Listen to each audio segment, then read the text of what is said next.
This is a video I promised for Leslie, and Leslie wanted to know about an incident that happened with me and Adam Ant back in the day. Adam Ant, when he left from Adam and the Ants, went and recorded an album called Strip, and there was a song. The song was called Strip too, that became a big hit, and so he went on tour, and he came to the Concord Pavilion. And a friend of mine, his name is Ken, his dad had season tickets to the pavilion. And so he invited me and my boyfriend at the time to come with him to see this concert. And we were like sixth row center. I mean, fantastic seats. And it was so close that when Adam Ant came out on stage, he was wearing these jeans. And on the back of his jeans, on the pockets, it said Bun 1 and Bun 2. You could actually, and it was only written in ink, like with a ballpoint pen. And you could actually see it from where we were. That's how close we were. You could read what was on his butt. And so anyway, he started performing, and it was great. And all of a sudden, he leaned into the first couple rows during one song. I can't even remember which song it was. And the girls were all, ah! And, grabbing him and stuff and hugging him. And for some reason, his eyes flicked up right when I was looking at him, and we locked eyes. And of course, my friend Ken was nudging me going, ooh, eye lock, what's going to happen?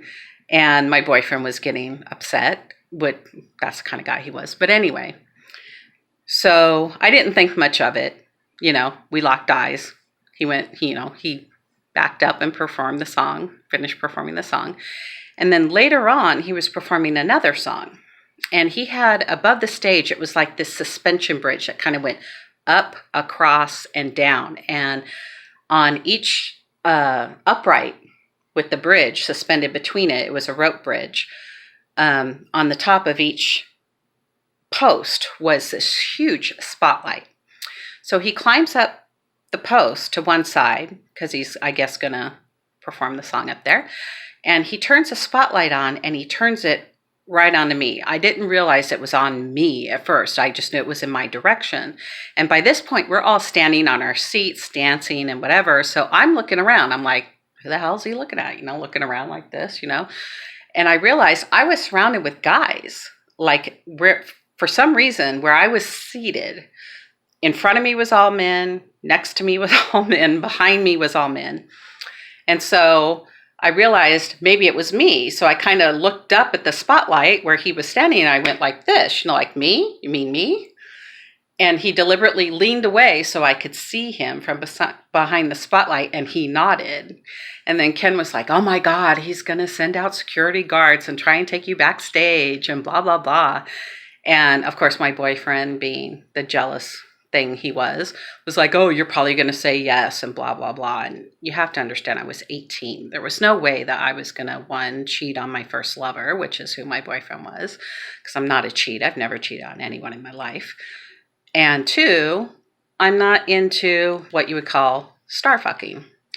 So I've never been somebody who was interested in having sex with someone or being with someone because they're famous. It's just not my thing.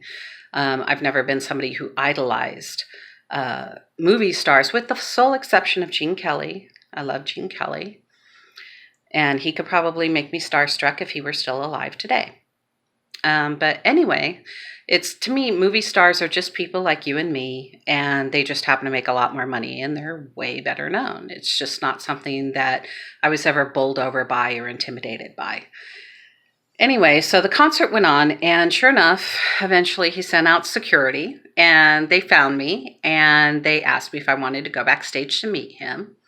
And I knew what that meant, and I declined, and they were like, well, if you change your mind, just come over to where the VIP entrance is by the stage, and we'll let you back there. And it was like, cool, thanks. I never did it. I don't know if I regret it. Turns out Adam Ant ended up being diagnosed bipolar and whatever, and I'm sure I wouldn't have been anything more than, a quick hit and then he's off to the next town. But, let's say for some ungodly reason, he was dumb enough to want to start a relationship with a suburban girl in Concord. I don't know that it would work out because of his mental issues at the time. So that's my Adam Ant story. And no, I didn't do anything with him, but he wanted me to. So, Leslie, this is for you.